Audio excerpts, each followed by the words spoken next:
I will be showing you how to make two delicious desserts using cake scrapes or cake leftovers. Here I have with me some scrapes of cake from the chocolate and red velvet cake I had made for a client, and so let's get started. You'll be needing some cream. You can use buttercream or whipped cream. In this case I will be using whipped cream. As you can see, it's leftover whipped cream. In a nice bowl or any form of dish of your choice, add in your cream at the base and then add in your crumb of cake. This is going to work perfect with moist cakes. Okay, you have to make sure your cakes are moist and legit so that these two desserts would be bomb. Dry cakes would not make this taste any nice, but with moist cakes it will literally just melt in your mouth. So right now you're going to layer in your cake and your cream depending on how many layers you want to do. I just did 2 layers of cake because I didn't have so much cream and I didn't really want to use the blue whipped cream in the Parfait cup. This is called a cake Parfait. So yeah, you're just going to keep layering as you desire, and of course you have to pipe in your cream. Like I said earlier, you can use buttercream for this, but personally I consider that too sweet. But with whipped cream the sweetness is a bit balanced. The final piping, do not mind my hideous piping. I really did not have the time or resources to do like a really nice design. I just did this for the sake of the video, but nonetheless you can take your time and make something really pretty and neat. You can drizzle some chocolate on top for some garnish, or Oreo cookie crumble, or whatever you want to use as a garnish is fine. And there you have it, guys. Cake Parfait. This is a really yummy and decadent dessert. As simple as it looks, it tastes really amazing. Here is what a spoonful looks like. Look at those layers, look at the moisture. Oh, it's so yummy, guys. I'm not even exaggerating at this point. The next dessert is cake pops. I will be making mine using the popsicle mold and popsicle stick.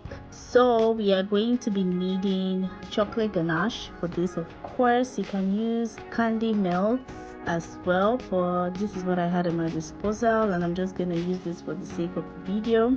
So make sure you chill your mold in the freezer or your refrigerator. The mold has to be cold because it will help the chocolate set when you rub it in to kind of form the shell or the covering for your filling. Okay, if the mold is not refrigerated, your chocolate isn't going to adhere to the mold when you're spreading it, to just keep removing and you just keep having gaps and holes and all of that. But once it is chilled, the chocolate would adhere to it really easily and really quickly, and yeah, you'll be able to move on from there.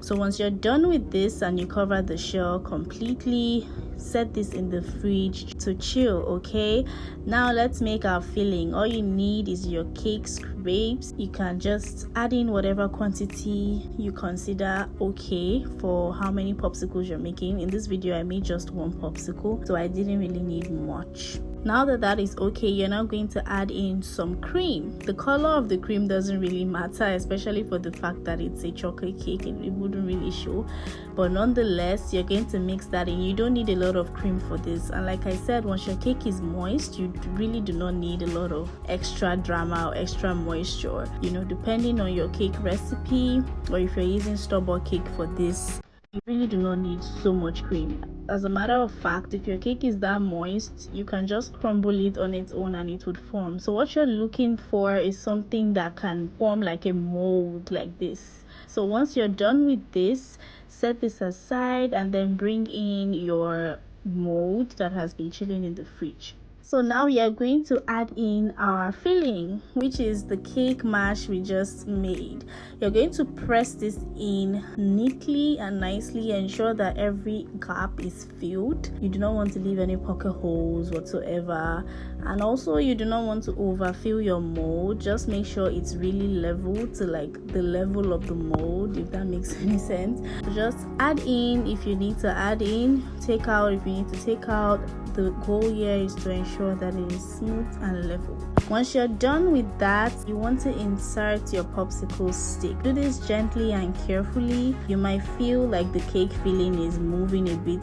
You can just place one hand on it like I did in the video. Place one palm on it, press it down while you push in your stick. You want the stick to be the same level as the mold. Yes. So now we are going to chill this in the fridge for some minutes and then bring it out and add in our final coat of chocolate ganache to cover the bottom of the popsicle. But in this case, we are making cakesicles. Yes, cake popsicles.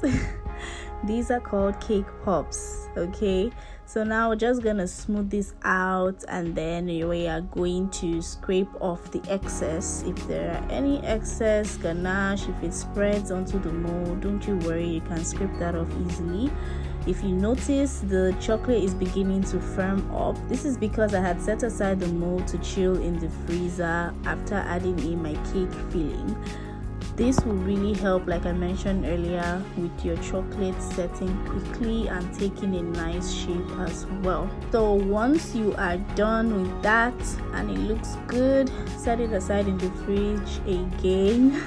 This time for about 2 to 3 hours. If you are using a really good refrigerator or freezer, I would actually recommend that you keep it in the freezer instead. I actually kept mine overnight, but you can, keep it for at least 2 to 3 hours or max, 5 hours overnight, depending on how many you're making and how solid and chilled you want your popsicles to be. Once your popsicle is chilled properly or to your preference, take it out and remove it from your mold. I have to say, taking it out of the mold is pretty satisfying. It just comes off so easily, and you have to do this carefully as well. And as you're trying to pull it out of the mold, use one of your fingers to push out the popsicle stick as well. So this will help in retaining the shape of the popsicle or the cakesicle while you're removing it from your mold. At this point, you can decide to have your cakesicle like this, or you can just decide to add some finishing touches or some sort of garnish. For me, I still had just a little bit of melted chocolate left, and so I decided to do a little bit of chocolate drizzle, and the drizzle helped me to adhere some sprinkles, and then I just added a little bit of gold leaf just for being extra. And yeah, there you have it, guys, a cakesicle or cake popsicle. This treat is delicious. I don't even know how to explain it, guys. Chocolate cake, not just any chocolate cake, but a moist and delicious chocolate cake with a little bit of whipped cream mixed in and then stuffed in the center of dark chocolate. I like to use dark chocolate so it balances the sweetness of the cakesicle. You can use milk chocolate, you can use white chocolate. It really depends on your preference and your sweet tooth level. For me, I don't like when sweets are like overpowering. Yeah, I like to balance the sweetness. But guys, this is so chocolatey, so delicious. That stuffing just like melts in your mouth when you take a bite, and everything is just like so yummy. I hope you guys enjoyed this video. Don't forget to like and subscribe. Share this to your loved ones as well. I'll see you in my next video. Bye for now.